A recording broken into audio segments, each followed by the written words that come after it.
नमस्कार दोस्तों, welcome back to Civil Outlook. तो आज हम स्टार्ट करने जा रहे हैं NWDA का। जो हमारा NWDA का अभी रिक्रूटमेंट आया है उसका जो प्रीवियस ईयर पेपर है उसका सेकंड पार्ट करने जा रहे हैं। पहला पार्ट हम लोग कंप्लीट कर चुके हैं, जिसका लिंक डिस्क्रिप्शन में, आप लोग जाके इसकी एक सेपरेट प्लेलिस्ट है उसको जाके चेक कर सकते हैं। इस वीडियो में हम लोग सेकंड पार्ट करेंगे जिसमें हम लोग 20 का क्वेश्चन करेंगे और रिमेनिंग जो 20 क्वेश्चन है उसको हम लोग थर्ड पार्ट में करेंगे। ओके, सेकेंड पार्ट का जो एम रखते हैं हम लोग 100 लाइक्स का रखते हैं। ओके, 100 लाइक्स का रखते हैं।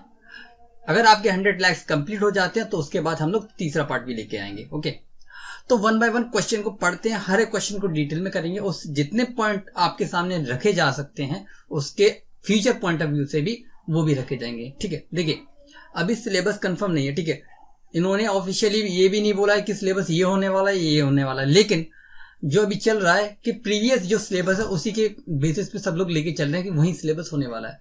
लेकिन एक बार क्लैरिफिकेशन ले लेंगे NWDA से तो उसी के बाद हम लोग प्रिपरेशन स्टार्ट करेंगे। ओके, तो फिलहाल हम लोग इसको करते हैं, हम लोग प्रीवियस ईयर पेपर को।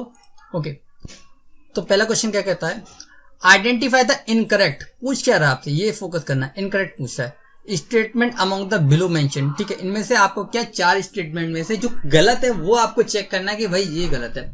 तो पहला स्टेटमेंट हम लोग चेक करते हैं, the number of unit hydrographs. क्या कहता है पहला स्टेटमेंट, the number of unit hydrographs for a given basin is theoretically infinite.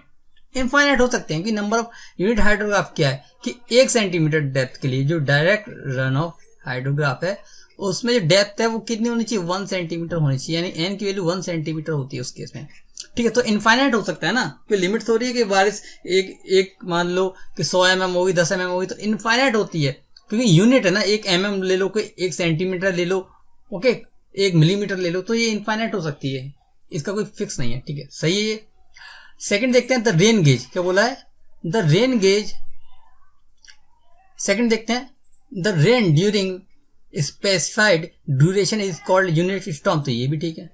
Okay, third को देखते हैं, the time required by rain water to reach the outlet of drain basin generally called as time of overland flow. तो ये गलत है। देखिए, जब भी किसी भी बेसिन से कोई फ्लो होता है तो एक होता है ओवरलैंड फ्लो और एक होता है एंट्री और एग्जिट टाइम। तो इस कंप्लीट प्रोसेस को बोलते हैं हम लोग time of concentration, time of concentration या फिर कंसंट्रेशन टाइम। ठीक है, तो ये गलत है, लेकिन क्वेश्चन में गलती पूछे जाने की यही हमारा क्या है, थर्ड ये क्या होने वाला है, सही आंसर होने वाला है according to the question. Okay, जो फोर्थ ऑप्शन है वो भी सही है। वो फोर्थ ऑप्शन क्या कहता है, the specified duration of unit hydrograph is called a unit duration. हाँ, उसको हम लोग यूनिट ड्यूरेशन भी बोलते हैं। ओके, अगले क्वेश्चन की ओर बढ़ते हैं, क्वेश्चन नंबर 2 की ओर। क्वेश्चन क्या कहता है, workability of concrete is measured in concrete lab by compaction factor test. ठीक है, वर्केबिलिटी के लिए ये टेस्ट करते हैं हम लोग। If partially compacted concrete weight after deducting empty weight of container is 11.4 kg and fully compacted concrete weight after deducting empty weight of cylinder is 11.98 kg, determine the compaction factor। देखिए compaction factor क्या होता है, जो compaction factor है, compaction factor उसका formula होता है partially compacted concrete का वेट, ठीक है, अपॉन फुली कॉम्पैक्टेड। अब यहां से आपको यह पता चल रहा है कि पार्शियली कॉम्पैक्टेड है तो इसकी वैल्यू फुली कॉम्पैक्टेड से तो कम होने वाली है। तो इस तरह हम ये भी बोल सकते हैं कि इसकी वैल्यू लेस देन और इक्वल टू 1 हो सकती है। ये भी क्लियर है भाई यहां से। ठीक है, क्योंकि कभी भी जो ऊपर वाली वैल्यू है जो नीचे वाली वैल्यू से कभी ज्यादा नहीं हुई। ठीक है, किसी आइडियल केस में, ठीक है, थ्योरेटिकली हम मान सकते हैं लेकिन प्रैक्टिकली कभी भी 1 के बराबर नहीं हो सकती। ठीक है, अब क्या इनको यहां पे हम लोग पुट करते हैं कॉम्पैक्शन फैक्टर वाले में। यहां पे CF लिखता हूं शॉर्ट में मैं इसको। पार्शियली कितनी थी 11.4, फुली कितनी है 11.98। जब आप इसको डिवाइड करेंगे, मैं आपको करके दिखा देता हूं डिवाइड करेंगे क्या। ठीक है, ये वर्चुअल कैलकुलेटर है यहाँ पे, इससे लाइव करके दिखाता हूं मैं आपको। 11.4 डिवाइड बाय 11.98। ठीक है, आप सामने देखिए क्या वैल्यू आने वाला है, 0.95 यानी ऑप्शन नंबर सी था आंसर, राइट आंसर। ओके, तो नेक्स्ट क्वेश्चन की ओर बढ़ते हैं। नेक्स्ट क्वेश्चन क्या है हमारा, next question number 3, the clay mineral responsible for swelling property in black cotton soil, तो हम लोग जानते हैं, तो वो होता है हमारा मॉन्ट मोरिलोनाइट। कौन सा होता है? मॉन्ट मोरिलोनाइट, यानी कि ऑप्शन नंबर आपका जो 4 है वो राइट आंसर है। ठीक है, यही मेजर प्रॉपर्टी गेन करता है। कौन सी मेजर? Swelling, shrinkage. स्वेलिंग बोला है तब भी ये गेन करेगा, श्रिंकेज बोला है तब भी ये गेन करेगा। ठीक है, दोनों में से कोई भी बोले तो दोनों प्रॉपर्टी क्ले में कौन गेन करता है? हमारा मॉन्ट मोरिलोनाइट। ओके, नेक्स्ट क्वेश्चन की ओर बढ़ते हैं हम लोग। विच of the following is a shallow foundation, तो राउट फाउंडेशन जो है हमारी वो एक शैलो फाउंडेशन है। पाइल फाउंडेशन, वेल फाउंडेशन, पियर फाउंडेशन, ये सारी हमारी क्या डीप फाउंडेशन में आती है। ओके, तो क्लियर, तो इसका आंसर क्या? Option number 3 is the right answer. Okay, raft foundation. ठीक है, नेक्स्ट क्वेश्चन की ओर बढ़ते हैं हम लोग। अगले क्वेश्चन की ओर बढ़ते हैं हम लोग। विच of the following below is the desire policy of the manometric fluid. देखिए, मैनोमेट्रिक फ्लूइड जो होता है हमारा, उसमें हम लोग सिंपली जो पाइप जा रहा है हमारा, तो उसमें मैनोमीटर लगा के उसका फ्लूइड का हाइट चेक कर लेते हैं, उसी से हम लोग प्रेशर नाप लेते हैं। ठीक है, लेकिन हम लोग डिजायर क्या चाहते हैं? क्या डिजायरेबल प्रॉपर्टी होती है? हम चाहते हैं कि हमारा जो भी लिक्विड है, मैनोमेट्रिक लिक्विड है जो हम लोग इसमें इंसर्ट कर रहे हैं, इसमें उसकी जो डेंसिटी है, या फिर कह सकते हैं हम लोग डेंसिटी के टर्म में बात कर लें, या फिर स्पेसिफिक ग्रेविटी के टर्म में बात कर लें, जो मैनोमेट्रिक फ्लूइड है वो ज्यादा होनी चाहिए किसी डेंसिटी या फिर आपकी स्पेसिफिक ग्रेविटी ऑफ लिक्विड जो इसमें फ्लो हो रहा है उससे। रीजन क्या बेस का? ऐसा हम लोग क्यों कहते हैं? होता क्या है, जब हम इसको कन्वर्ट करते हैं ना, कि आपका S1H1 इक्वल टू S2H2 इस तरह कन्वर्ट करते हैं, तो भाई जितनी ज्यादा इसकी डेंसिटी होगी, मान लो S1H1 मेरा पाइप में फ्लो हो रहा है, लिक्विड है, और S2H2 मेरा मैनोमेट्रिक लिक्विड है। S2 यानी कि स्पेसिफिक ग्रेविटी जहां पे मैं S2 से डिनोट कर रहा हूं, तो H2 क्या आएगा मेरा? S1H1 upon H2। तो इस केस में जितना ज्यादा आपका S2 होगा उतना ही कम H2 होगा, यानी कि उतना ही कम मुझको इसमें हाइट दिखेगी, यानी कि उतना ही कम पाइप लेंथ का पाइप मुझे लेके आना पड़ेगा, जिससे मेरी कॉस्ट भी कम होगी। ओके, तो यहां से ये कॉन्सेप्ट है कि हम लोग इस वजह से चाहते हैं कि जो मैनोमेट्रिक फ्लूइड हो हमारा, उसकी डेंसिटी हमेशा जो हमारा पाइप में फ्लो हो रहा है फ्लूइड, उससे हमारी ज्यादा होनी चाहिए। ये हमारा डिजायरेबल रहता है। क्यों रहता है? इसका रीजन मैंने दे दिया। जितना ज्यादा स्पेसिफिक ग्रेविटी होगा उतना कम लिक्विड का हाइट गेन करेगा, उतना ही कम हाइट का मुझे वो है ना मैनोमेट्रिक ट्यूब लेके आना पड़ेगा, जिससे मेरी कॉस्ट भी बचेगी।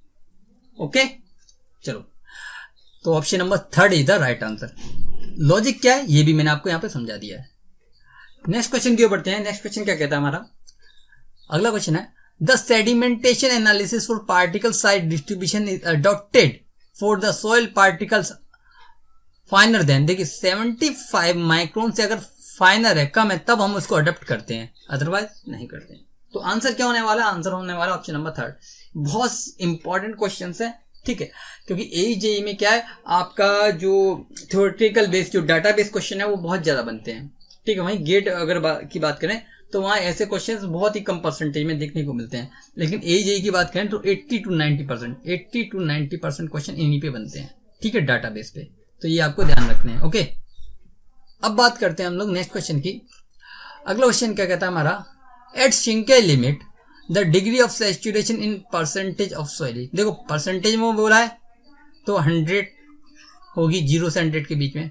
ठीक है, अगर डेसिमल में बोलता तो 0 से 10 के बीच में होती है ना, 0 से 10 के बीच में लेके चलते। डेसिमल में बोलता कि 1 2 3 ऐसे करके हम लोग लेके चलते हैं। 0 से 10 है, 0 से 1। ओके, 0 से हम लोग 1 लेके चलते हैं अगर डेसिमल की बात करता है। ओके, तो यहाँ पे इसको करते हैं हम लोग 0 से 1। ओके, चलो 0 से लेके कहाँ पे 1 तक। ठीक है, मैंने आपके लिए इसका एक लेक्चर लिया था गेट के लिए, ठीक है, उसका लिंक भी मैं डिस्क्रिप्शन में दे दूंगा। तो वहां पे मैंने इसको बहुत डिटेल में समझाया, लेकिन फिर मैं एक बार रिवाइज करा देता हूँ। तो यहाँ पे उसका डायग्राम हम लोग शो करते हैं। देखिए, ये होता है उसका डायग्राम, यहाँ WS होता है, यही शिंके लिमिट, और इस तरह डायग्राम जाता है। इस साइड वॉल्यूम शो करता है, ये VD बोलते हैं, volume in dry state. Shrinkage limit के बाद क्या होता है? शिंके लिमिट पे और उसके बाद डिग्री ऑफ सैचुरेशन हमेशा 1 रहती है, यानी कि 100% रहती है। ठीक है, यानी कि equal to 100 is the right answer. Okay, equal to 100। इसका लिंक जो वीडियो है मेरा लेक्चर शिंके लिमिट वाला, वो उसका लिंक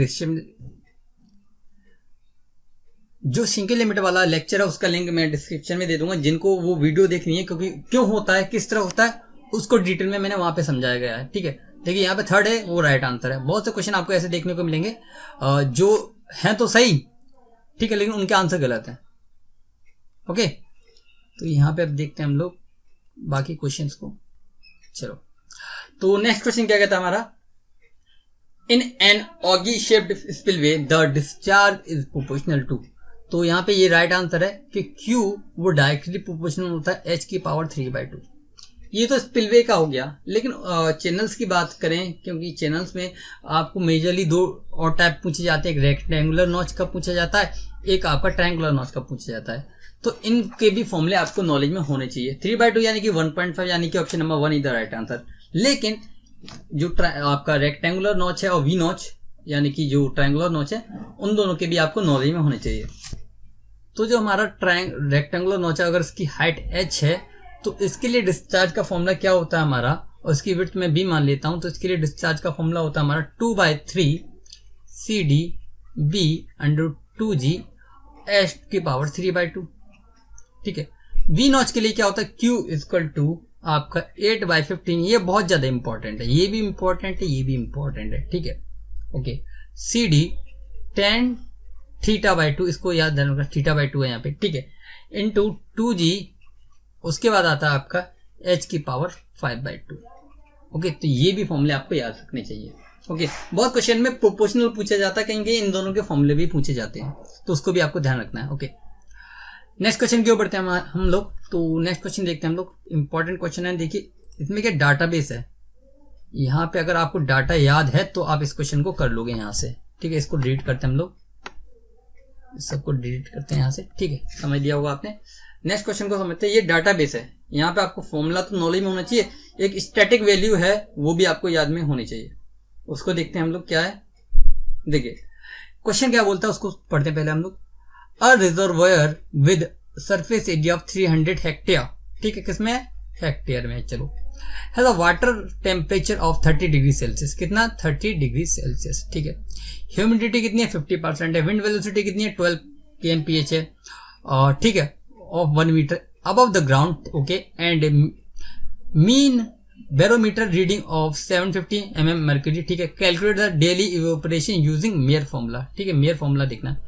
तो मेयर फॉर्मूला क्या कहता है उसको देखते हैं हम लोग पहले। मेयर फॉर्मूला है क्या, तो मेयर फॉर्मूला कहता है EL equal to KM EW minus EA, ठीक है, इंटू 1 प्लस U9, ठीक है, अपॉन क्या है आपका 16। ओके, KM की वैल्यू कितनी लेते हैं हम लोग, 0.36। EW क्या है, EW EA का जो आपका सैचुरेशन है उससे रिलेटेड है, ठीक है। ओके, तो जो EW है उसकी वैल्यू 30 डिग्री सेल्सियस के लिए लिख रहा हूं मैं यहाँ पे। EW की जो वैल्यू होती है वो होती है आपकी 81 पॉइंट आपका, सॉरी इसको करते हैं 31 पॉइंट, ठीक है, 31.82, ठीक है। और EA की होती है आपकी 0.5 इंटू 31.82। ओके, तो यहां से इन दोनों वैल्यू को रखते हैं हम लोग कि 31.82 माइनस 0.5 इंटू 31.82, ओके, 1 प्लस अब 16, तो ठीक है, ठीक है, लेकिन इसके लिए टेक्निक क्या है, तो जो वेलोसिटी उसको मैं यहाँ लिखता हूँ ऊपर, ठीक है, कि वेलोसिटी एट 9 मीटर, तो उसको लिखेंगे हम लोग आपकी 9 to the power 1/7। Velocity at 1 metre above the ground, तो उसको लिखेंगे 1 की पावर 1/7। तो U9 निकालने के लिए हम लिख सकते हैं U1 अपॉन 1 की power 1/7 into 9 to the power 1/7। इसको करेंगे हम लोग, तो U1 जो अपने को दे रखा है 12 kmph दे रखा है, ठीक है, एम्पेरिकल फॉर्मूला है, तो सारे डिजिट एजिटिव रखते हैं अपने को, इंटू 9 टू द पावर 1/7, क्योंकि 1 की पावर 1/7 करेंगे तब भी वैल्यू 1 ही आएगी। ओके, तो इसको सॉल्व करते हैं हम लोग कि 9 to the power 1/7, okay, 9 to the power 1/7 into 12 करेंगे, तो U9 की जो वैल्यू आएगी आपकी यहाँ से U9 की जो वैल्यू आएगी वो आएगी आपकी यहाँ से 16.428, क्या आएगी यहाँ से 16.428 kmph, ओके, जिसमें भी आ रही है एजिटी आपको पुट करनी है। ओके, तो वो वैल्यू हम लोग यहाँ पुट करेंगे। उसके बाद हम लोग कैलकुलेट करके देखते हैं कि क्या आंसर हमारा आने वाला है।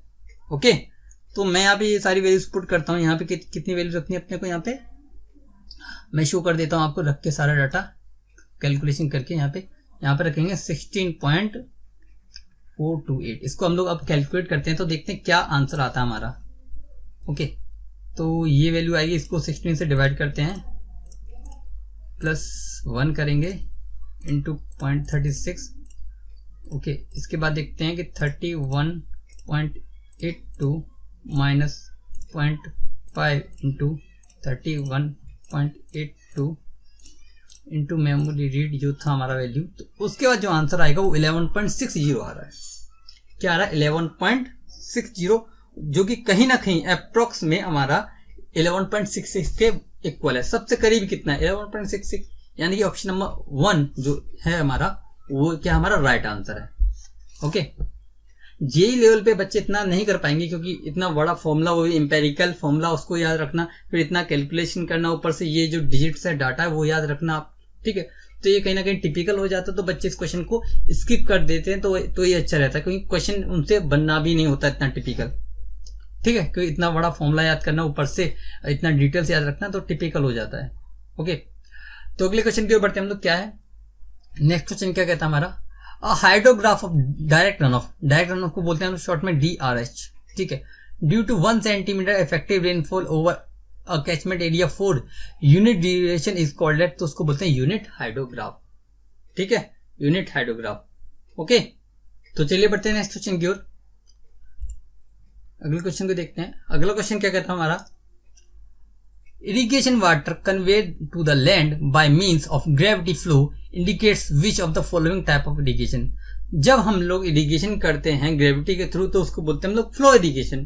कि sprinkler irrigation, lift irrigation, drip irrigation, ये कहीं ना कहीं आपकी ग्रेविटी से रिलेटेड नहीं है। लेकिन जो फ्लो इरिगेशन है, तो हम लोग क्या इस तरह फ्लो कराते हैं, ये आपका लैंड है तो यहां से फ्लो कराएंगे, स्लोप होती है तो ग्रेविटी के थ्रू वाटर फ्लो होता है, तो इसको बोलते हैं हम लोग फ्लो इरिगेशन, यानी कि option number 4 is the right answer. Okay, तो नेक्स्ट क्वेश्चन की ओर बढ़ते हैं हम लोग। अगले क्वेश्चन को देखते हैं। अगला क्वेश्चन क्या कहता है हमारा यहाँ से? ओके, तो इसको करते हैं हम लोग जूम में, इसको बड़ा ही करना पड़ेगा यहाँ से। क्वेश्चन पढ़ते हैं, फिर इसको देखते हैं यहाँ से कि चलो क्लियर हो गया। ठीक, क्वेश्चन क्या कहता है हमारा? In a gravity dam the total, question क्या कहता है? In a gravity dam the total force due to wave pressure act at the height of dash above still level. तो काम कितने पे करता है? 3/8 SW, ये याद रख लो। जब 3/8 को सॉल्व करोगे तो आपकी वैल्यू आएगी 0.375, यानी कि ऑप्शन नंबर आपका जो 2 है वो राइट आंसर है। ओके, तो नेक्स्ट क्वेश्चन की ओर बढ़ते हैं। क्वेश्चन क्या कहता है? देखिए, क्वेश्चन में ही उसका आंसर, क्वेश्चन को देखते हैं हम लोग। The canal aligned on the natural watershed line is called as. तो ऐसी कैनाल को क्या बोलते हैं हम लोग? Watershed canal. ओके, यानी कि option number 2 is the right answer. ठीक है, अब इस क्वेश्चन को समझते हैं।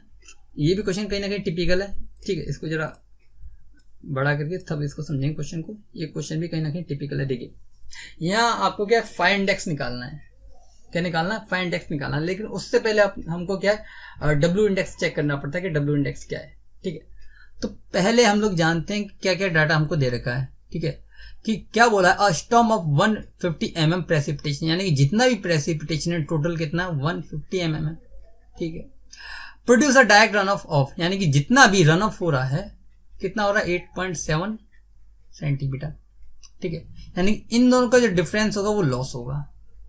ठीक है, with incremental hourly rainfall value being given. ठीक है, इन वैल्यूज को क्या हम लोग नंबरिंग दे देते हैं, 1 2 3 4 5 6 7 एंड 8। किसमें? सब सेंटीमीटर पर आवर है। चलो कोई दिक्कत नहीं है। Estimate the phi index. Phi index आपको क्या है बताना है, तो फाई इंडेक्स से पहले हम लोग क्या निकालेंगे? डब्ल्यू इंडेक्स निकालेंगे। क्या निकालेंगे? W index. डब्ल्यू इंडेक्स का फॉर्मूला होता है प्रेसिपिटेशन माइनस जितना भी आपका रेनफॉल है, जो रन ऑफ है, माइनस लॉसेस अपॉन टाइम। ठीक है, जितना टोटल टाइम लग रहा है। कितना टाइम लग रहा है? पर आवर हो रही है तो 8 घंटे लग रहे हैं। ठीक है, डिवाइड 8 कर देंगे। टोटल प्रेसिपिटेशन कितना? 150 mm। ठीक है, रन ऑफ कितना अपना? 87 mm, ये रन ऑफ है। लॉसेस के बारे में हमको यहाँ पे कुछ भी बताया गया नहीं है। ओके, जब इसको सॉल्व करेंगे हम लोग तो देखते क्या वैल्यू आती है, 150 माइनस 87 डिवाइड बाई 8। ठीक है, लेकिन ये सब mm में है, ये क्या सब mm में है। इसको मैं 10 से डिवाइड कर लेता हूं तो किस में आ जाएगा आपका, सेंटीमीटर में आएगा। तो वैल्यू क्या आएगी आपकी, यहां से आएगी वैल्यू आपकी 0.787, ठीक है, 0.787 सेंटीमीटर पर आवर। ठीक है, ये डब्ल्यू इंडेक्स आ गया। अब क्या करते हैं हम लोग, फाइंड इंडेक्स निकालते हैं। तो फाइंड इंडेक्स का फॉर्मूला क्या होता है हमारा, effective rainfall minus run of upon effective time. ठीक है, इफेक्टिव कौन सा, इफेक्टिव वो लेते हैं जिसकी वैल्यू इससे कम होती है उसको हम लोग नेग्लेक्ट कर देते हैं, इससे ज्यादा होती है उसको लेते हैं। यानी कि 1 की वैल्यू कम है तो इसको नेग्लेक्ट करेंगे और देखते हैं, और इसको नेग्लेक्ट करेंगे। ये दो वैल्यू को हम लोग नेग्लेक्ट कर देंगे। ठीक है, 0.6 और 0.75। तो प्रेसिपिटेशन कितना था, 15 सेंटीमीटर, mm को सेंटीमीटर में लग लेंगे हम लोग टोटल में से। ठीक है, क्योंकि टोटल में से इतना टोटल था, और कौन कौन से हम लोग घटा रहे हैं इसमें से, घटा कौन कौन से हैं इसमें से घटा रहे हैं हम लोग 0.6 प्लस 0.75, इन दोनों को घटा रहे हैं। तो इन दोनों को घटा देंगे तो इफेक्टिव निकल आएगा। ठीक है, उसमें से रन ऑफ कितना 8.7, और टाइम कितना था, टोटल 8 था, 2 वैल्यू गई तो कितनी बची 6। अब इसको सॉल्व करते हैं तो देखते हैं क्या आंसर आता है। ठीक है, इसको सॉल्व करते हैं हम लोग तो देखते हैं क्या आंसर आता है। 0.6 plus 0.75, okay, minus plus 15 minus 8.7 divide by 6, okay, तो आएगा आपका आंसर 0.825 सेंटीमीटर पर आवर।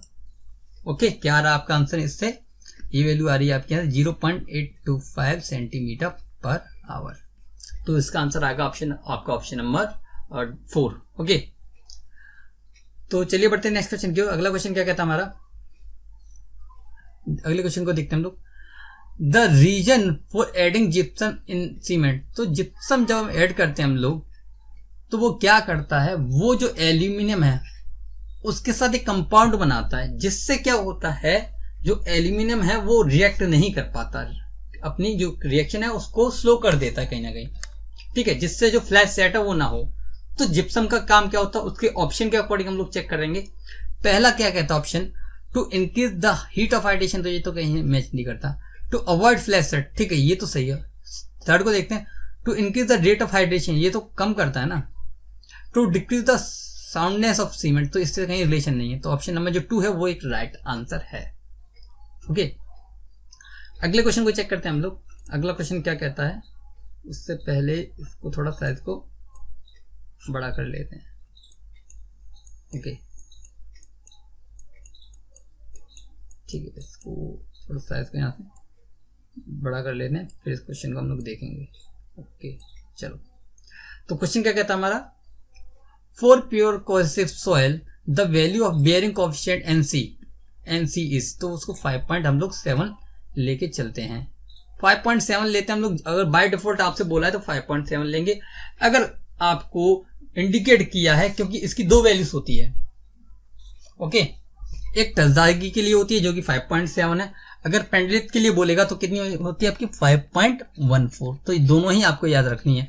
और अगर कुछ नहीं बोला है तो बाय डिफॉल्ट आप लोग यही वैल्यू लेके चलेंगे। ओके, यानी कि option number 1 is the right answer. Okay, next question की ओर बढ़ते हैं। अगला क्वेश्चन क्या कहता है, खरीफ की फसलें को किसी अन्य नाम से भी जाना जाता है। तो खरीफ की फसलें जो बारिश के टाइम पे बोई जाती हैं उसको हम लोग वर्षकालिक या फिर मानसून वाली फसलें भी बोलते हैं, यानी कि option number 1 is the right answer. Okay, तो नेक्स्ट क्वेश्चन की ओर बढ़ते हैं। अगला क्वेश्चन क्या कहता है अपना, इसको देखते हैं हम लोग। यहाँ से इसको और बड़ा कर लेते हैं जूम करके। ठीक है, यहाँ से इसको थोड़ा और बड़ा कर लेते हैं। चलो अगले क्वेश्चन को पढ़ते हैं हम लोग। अगला क्वेश्चन क्या कहता है हमारा, the water release at the rate of कितना 12 क्यूबिक, यानी कि 12 मीटर क्यूब पर सेकंड से हम उसको क्या कर रहे हैं, रिलीज कर रहे हैं। चलो ठीक है, इतना तो समझ में आता है। उसके बाद क्या कर रहा है, at the head of canal. ठीक है, if duty at the field is 1250 hectare पर क्यूबिक, यानी कि आपका जो ट्यू है वो कितना है 12 मीटर क्यूब पर सेकेंड। ठीक है, और आपका जो ड्यूटी है वो कितनी है 1250 हेक्टेयर पर क्यूमेक, ठीक है। And the loss of water transition is 25%। Find the area of the land can be irrigated. तो एरिया कितना इरिगेट होगा वो फाइंड आउट करना है, ठीक है। तो आप लोग यहाँ से देख सकते हैं, इसको भी मैं क्यूमेक लिख दूं, अगर मैं इसको भी मैं क्यूमेक लिख दूं बाय डिफॉल्ट, अगर आपको कुछ भी नहीं आता है तो आपको ये तो नॉलेज में है कि एरिया आएगा तो हेक्टेयर में आएगा। अगर एरिया हेक्टेयर में आना है तो 12, ठीक है, क्यूमेक इंटू 1250 हेक्टेयर अपन क्यूमेक, एरिया से एरिया कट जाएगा, ठीक है, हेक्टेयर में आ रहा है। और 25% क्या हो रहा है, लॉस हो रहा है। 25% लॉस हो रहा है तो 75% यानी कि 0.75 तो काम कर रहा है ना, तो 0.75 से यहाँ मल्टीप्लाई कर देंगे। उसके बाद जो वैल्यू आएगी वो आएगी आपकी 11250 हेक्टेयर। अगर आपको कहीं भी फॉर्मूले भी नहीं आते, उसका बेसिक्स भी नहीं आता है, तो यूनिट्स के आइडिया से आप उस क्वेश्चन को सॉल्व कर सकते हो, जिस तरह मैंने यहाँ पे किया है। ओके, एक अप्रोच की ओर बढ़ोगे तो क्वेश्चन सॉल्व भी हो जाते हैं कभी कभी। तो option number 3 is the right answer, ठीक है। तो अगला क्वेश्चन है, an irrigation canal carries a discharge of 5 cumec, ठीक है, एज्यूमिंग n इक्वल टू 0.0225, यानी कि इसको लिख सकते हैं हम लोग 225 into 10 to the power -4 n की वैल्यू को, ठीक है। m यानी कि r की वैल्यू दे रखी है 1, ठीक है। s की वैल्यू दे रखी है 0.2 मीटर पर किलोमीटर, यानी कि इसको लिख सकते हैं हम लोग 2 into 10 to the power minus अपना क्या है 4, ठीक है, 4 लिख सकते हैं, ये वैल्यू आने वाली है, ठीक है। और आपको वेलोसिटी कैलकुलेट करनी है किससे, कटर फॉर्मूला से, ठीक है। तो हम लोग जानते हैं कि कटर फॉर्मूला क्या होता है। कटर फॉर्मूला का वैल्यू जो होती है उसके लिए वेलोसिटी की वैल्यू होती है 1/n plus 23 plus 0.00155 divide by s, ठीक है, इंटू RS अपॉन में, ठीक है, 1 plus 23 plus 0.00155 divide by s into n upon root r। यहाँ पे सारी वैल्यू आपको दे रखी है, ठीक है। जब आप इसमें रख के वैल्यू कैलकुलेट करके निकालोगे तो आपका जो आंसर आएगा वो 0.62 मीटर पर सेकेंड आएगा, 0.62 मीटर पर सेकेंड निकल के आएगा, जो भी कहीं भी मैच नहीं हो रहा है, ठीक है। कंफ्यूजन क्या है इसमें कि जो r है, ठीक है, r है वो यहाँ पे m के बराबर है या नहीं ये कंफर्म भी नहीं किया गया, लेकिन बाय डिफॉल्ट जो AJE में है, क्योंकि जो आपका गेट में है वहां पे क्या है, इसको हम लोग r से डिनोट करते हैं, ठीक है, कहीं r से कहीं m से, लेकिन बाय डिफॉल्ट हम इसको m ही से डिनोट करते हैं। डिप्लोमा की बात हुई, बीटेक की भी बात हुई, कहीं कहीं, लेकिन गेट में इसको r से डिनोट करते हैं। ओके, तो यहाँ पे इसको डिनोट करोगे आप लोग तो आपका जो वैल्यू आएगा वो 0.62 आएगा, जो भी कहीं भी मैच नहीं हो रहा है। ओके, लेकिन अप्रॉक्स देखें हम लोग तो इसके जो करीबी आंसर है वो क्या, ऑप्शन नंबर 2, तो इसी को हम लोग राइट आंसर मान के चलेंगे। ओके, तो चलिए बढ़ते हैं नेक्स्ट क्वेश्चन की ओर। तो अगला क्वेश्चन है हमारा, a conical tube of 2 metre length, यानी कि कोई भी ट्यूब है हमारी इस तरह करके, इसकी लेंथ कितनी हमारी 2 मीटर है, चलिए ठीक है।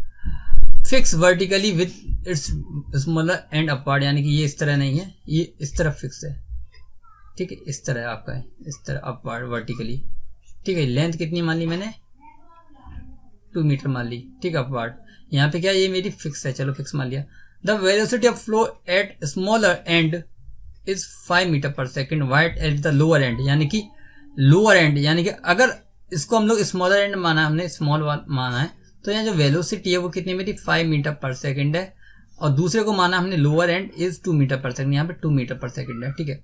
The pressure head at smaller end is 2.5 metre of liquid, यहाँ पे जो प्रेशर हेड है यानी कि P की वैल्यू है वो कितनी है, P बाई गामा की वैल्यू कितनी है यहाँ पे pressure head 2.5 metre. Okay, the loss of head in the tube is कितना है 0.35 V1 minus V2 square upon 2G, ठीक है। यानी कि जो हेड लॉस है वो कितना दे रखा है, जो भी ओवरऑल है सबको कैलकुलेट करके वो दे रखा है 0.35 V1 माइनस V2 का स्क्वायर अपॉन 2G। चलो ठीक है।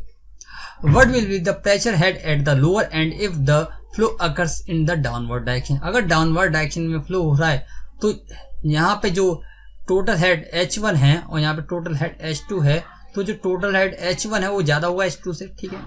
तो इसकी जो क्वेश्चन बनेगी वो इस तरह बनेगी, H1 equal to H2 plus head loss, ये क्लियर है। H1 पे क्या है, अगर मैं इसको बॉटम मान लूं, अगर मैं इसको बॉटम मान लेता हूँ यहाँ पे लोअर एंड को, तो हम लोग क्या लिख सकते हैं, P1 by gamma plus V1 square by 2G plus Z1 equal to लिख सकते हैं P2 by gamma plus V2 का स्क्वायर अपॉन 2G प्लस आपका Z2 plus head loss, Z2 को माना इसमें से ये 0 हो जाएगा, ठीक है। ओके, P1 गामा हमको पता है, P1 बाई गामा की वैल्यू दे रखी है अपने को कितना, 2.5 मीटर, ठीक है। V1 का स्क्वायर माइनस V2 का स्क्वायर अपॉन 2G, इसको इस तरह लिख सकते हैं हम लोग, इसको इधर लेके आएंगे। Z2 को लिख सकते हैं हम लोग यहाँ पे 2 मीटर, ठीक है। P2 अपॉन गामा हमको निकालना है, ये वैल्यू निकालनी है। हेड लॉस कितना देगा, 0.35 V1 माइनस V2 का होल स्क्वायर अपॉन 2G। अब यहाँ पे वैल्यूज रख के कैलकुलेट करते हैं, ठीक है। 2.5 V1 कितना दे रखा है, यहाँ से V1 चेक करेंगे तो आपका दे रखा है 5 मीटर, ठीक है, यानी कि आपका 5 का स्क्वायर माइनस और V2 दे रखा है 2 का square upon 2 into 9.81 plus 2, okay. P2 by gamma plus 0.35 5 minus 2 का स्क्वायर अपॉन 2 इंटू 9.81, ओके। इसको कैलकुलेट करते हैं।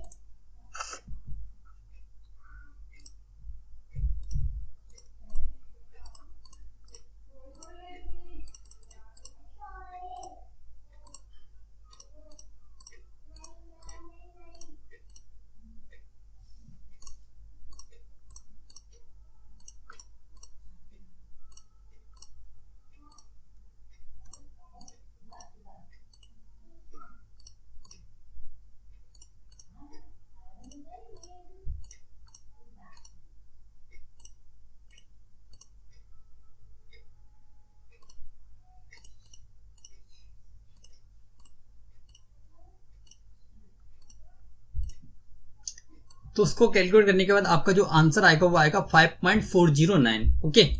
यानी कि आपका चेक करते हैं हम लोग 5.409, यानी कि अप्रॉक्स जो आंसर है सबसे करीबी वो क्या, ऑप्शन नंबर 1, ओके। यानी कि option number 1 is the right answer, ठीक है। इसके बाद आपके ये वैल्यू आ जाएगी। तो यहाँ पे ये वीडियो कंप्लीट होता है। इसमें हम लोगों ने 20 क्वेश्चन किए हैं। रिमेनिंग जो 20 क्वेश्चन है उसको हम लोग थर्ड पार्ट में करेंगे। इस वीडियो का एम हमने कितना रखा है, 100 लाइक्स का। जब आपका ये कंप्लीट हो जाएगा इसके बाद आपका जो थर्ड लेक्चर है वो भी जल्दी ही अपलोड हो जाएगा, ओके। अगर आपको कोई भी क्वेरी है तो कमेंट कीजिए, ओके। अगर वीडियो अच्छी लगी तो वीडियो लाइक करना है, क्योंकि 100 का लाइक्स रखा है, उसके बाद ही आपका थर्ड पार्ट आएगा। तो वीडियो अच्छी लगी तो वीडियो को लाइक कीजिए, चैनल को सब्सक्राइब कीजिए और मिलते हैं नेक्स्ट वीडियो में। Till then be happy, keep learning and don't forget keep smiling.